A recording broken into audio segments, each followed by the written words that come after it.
My mother-in-law poisoned my dog because she hated me. The veterinary autopsy and animal cruelty charges followed swiftly. 3 months ago, I was living what I thought was a normal life with my wife and our golden retriever. We had just moved into our new house in suburban Denver, and everything seemed perfect. My wife's mother had been staying with us for 2 weeks after her own apartment flooded from a burst pipe. She never liked me from the moment we met 5 years ago, but I figured we could tolerate each other for a short time. The tension in our house was thick enough to cut with a knife from day one of her visit. She would make passive-aggressive comments about how I loaded the dishwasher wrong, or how I should have gotten a better-paying job to provide for her daughter. Every morning she would sit at our kitchen table, sipping her coffee and giving me these cold stares that made my skin crawl. My wife kept telling me to ignore her, that she was just stressed from losing her apartment. Our dog had always been the light of our lives. This goofy 4-year-old golden who would greet everyone at the door with his tail wagging so hard his entire body would shake. He was friendly to everyone, including my mother-in-law, though she always seemed annoyed when he would try to get attention from her. She would push him away and complain about dog hair on her clothes, but I never thought much of it beyond typical dislike of pets. Everything changed on a Tuesday morning in early April. I had gotten up early to take him for his usual walk around the neighborhood before work. We had this routine where we would stop at the corner coffee shop, and the owner would always give him a small treat. That morning he seemed a bit sluggish, but I figured he was just tired since we had played fetch in the backyard until late the night before. When I got back from work that evening, I found him lying on the kitchen floor, breathing heavily and unable to stand up. His eyes were glassy and unfocused, and when I called his name, he barely lifted his head. My wife was at her evening yoga class, and my mother-in-law was in her room with the door closed, claiming she had a headache. I immediately called our veterinarian's emergency line and rushed him to the animal hospital. The vet ran blood tests and told me they found traces of antifreeze in his system. Ethylene glycol poisoning, she called it, and said it was often fatal if not caught early enough. My heart dropped into my stomach as she explained that dogs are attracted to the sweet taste of antifreeze, but even small amounts can cause kidney failure and death. They started him on dialysis immediately, but warned me that the prognosis was not good. I called my wife from the hospital parking lot, and she met me there within 20 minutes. We spent the entire night in the waiting room, holding hands and praying that our dog would pull through. The vet came out every few hours to give us updates, but each time the news seemed to get worse. His kidneys were shutting down, and despite their best efforts, he was not responding to treatment. By morning, we had to make the heartbreaking decision to let him go. The vet said he was suffering and there was no chance of recovery. My wife and I held him as they administered the final injection, both of us crying harder than we had ever cried before. In that moment, losing our dog felt like losing a family member, which he essentially was. The drive home was silent, except for the sound of my wife sobbing in the passenger seat. When we walked through our front door, my mother-in-law was sitting at the kitchen table with her coffee, acting like nothing had happened.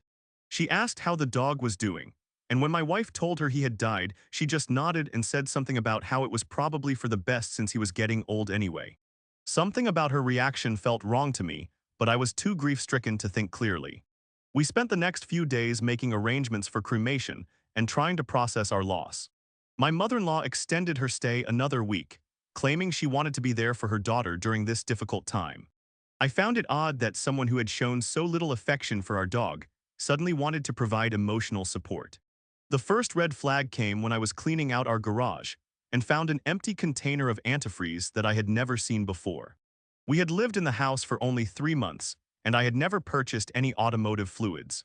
The container was tucked behind some boxes in a corner where I rarely went, and it looked like someone had tried to hide it. When I asked my wife about it, she said she had no idea where it came from. I started thinking back to that morning when I found our dog sick, and remembered that my mother-in-law had been up unusually early. She was already dressed and sitting in the kitchen when I came downstairs, which was strange since she usually slept until at least 9 o'clock. When I asked her about it, she said she had trouble sleeping and decided to get up and make coffee. The second red flag was when I overheard her on the phone with one of her friends, talking about how she was glad the dog was gone because now her daughter could focus on more important things. She said something about how pets were just a distraction from real life, and how she had always thought we were too attached to that animal. The casual way she discussed his death made my blood run cold. My wife refused to believe that her mother could have done something so horrible. She kept making excuses, saying that grief was making me paranoid and that I was looking for someone to blame. We had several heated arguments about it, with her defending her mother and me insisting that something was not right. The stress was putting a strain on our marriage that was already fragile from losing our dog. I decided to take matters into my own hands and requested a full autopsy from the veterinary hospital. The vet explained that they could do a comprehensive toxicology screening that would show exactly what had killed him and approximately when the poisoning had occurred. The cost was significant, but I needed to know the truth even if it meant paying out of pocket. The results came back 2 weeks later, and they confirmed my worst fears. The antifreeze had been consumed approximately 12 hours before I found him sick, which meant it had happened during the night or early morning while we were all asleep. The amount in his system suggested it had been given to him directly, not accidentally ingested. The vet explained that the concentration was too high for accidental exposure. When I confronted my mother-in-law with this information, her entire demeanor changed. The fake concern and grief disappeared, replaced by cold defiance. She told me that she had done what she thought was best for her daughter, and that our dog was preventing my wife from living her life to the fullest. She said that married couples without children should not be wasting their time and money on pets. The confession hit me like a punch to the gut, even though I had suspected her for weeks. She went on to explain that she had researched antifreeze online and learned that it was tasteless and odorless, making it easy to mix into food. She had put it in some leftover chicken from our dinner and left it in his food bowl while we were sleeping. She showed no remorse, only anger that I had figured out what she had done. My wife walked into the kitchen just as her mother was finishing her explanation, and the look on her face was something I will never forget. The color drained from her cheeks, and she sank into a chair like her legs had given out. She stared at her mother for a long moment before asking if what she had just heard was true. When her mother confirmed it, my wife broke down completely.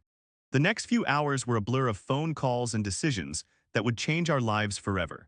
I called the police and reported the poisoning, providing them with the autopsy results and the empty antifreeze container as evidence. They took my mother-in-law into custody that same evening, charging her with animal cruelty and destruction of property. The detective told me that animal poisoning cases were taken very seriously in our state. My wife was devastated by the betrayal, struggling to reconcile the mother she thought she knew with the person who had deliberately killed our beloved pet. She kept saying that she felt like she did not know her own mother anymore, and that she was disgusted by what had been done in her name. The guilt was eating her alive, even though she had done nothing wrong. The legal proceedings took several months, during which time my mother-in-law was released on bail but ordered to have no contact with us. She hired a lawyer who tried to argue that she was suffering from temporary mental illness caused by the stress of losing her apartment. The prosecutor was not buying it, especially given the premeditated nature of the crime and her complete lack of remorse. During the trial, more disturbing details came to light about my mother-in-law's hatred for me and our marriage. She had been keeping a journal where she wrote about how much she despised me and how she wished her daughter had never married me. Some of the entries were truly disturbing, describing elaborate fantasies about ways to break us up. The dog poisoning was just the most extreme manifestation of her obsession. The prosecution also revealed that she had been researching divorce laws and had even consulted with a lawyer about ways to help her daughter get out of our marriage. She had been planning this campaign against our relationship for months, and killing our dog was meant to be the first step in driving a wedge between us. The cold calculation behind it was more frightening than the act itself. My wife testified against her mother, something that was incredibly difficult for her to do. She talked about how much our dog had meant to us, and how his death had nearly destroyed our marriage. She explained that she felt betrayed and manipulated, and that she could no longer trust her mother. The emotional testimony brought several jurors to tears. The judge sentenced my mother-in-law to 18 months in prison, along with a substantial fine and a lifetime ban on owning or caring for animals. She was also ordered to pay restitution for the veterinary bills and the cost of the autopsy. The sentence felt like justice, but it could never bring back our dog or undo the damage to our family. My wife and I spent months in counseling, trying to rebuild our relationship and process the trauma of what had happened. The betrayal by her mother had shaken her faith in family and trust in general. She struggled with guilt and anger, feeling responsible for bringing this person into our home and our lives. I had to constantly reassure her that none of it was her fault. We also had to deal with the practical aftermath of the situation.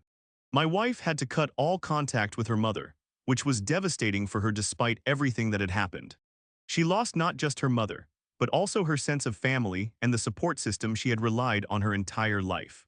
The isolation was particularly hard during holidays and special occasions. The empty space in our home, where our dog used to be, was a constant reminder of what we had lost. We had to pack away his toys and bed, and every time we walked through the door, we expected to hear his excited barking. The silence was deafening, and it took months before we could even consider the possibility of getting another pet. Eventually, we decided to adopt a rescue dog from the local animal shelter. It felt like the right way to honor our first dog's memory by giving another animal a chance at a happy life. The new dog was completely different in personality and appearance, but slowly he began to fill the hole in our hearts. We were careful to keep our address and new pet's information private, just in case. The experience taught me that family can be more dangerous than strangers, and that evil can hide behind familiar faces. My mother-in-law's actions were not just cruel to our dog, but they were also a deliberate attack on our marriage and happiness. She was willing to destroy innocent lives to satisfy her own twisted agenda, and that is something I will never understand or forgive. Today, my wife and I are stronger than we were before this happened, but we are also more cautious about who we trust and invite into our lives. We have learned to protect what we love and to take threats seriously, even when they come from people we are supposed to trust. The scars from this experience will never fully heal, but we have found ways to move forward and build a new life together. Our new dog is thriving, and we have created new routines and memories that help us focus on the future rather than the past. We still miss our first dog terribly, but we try to remember the joy he brought to our lives rather than the circumstances of his death.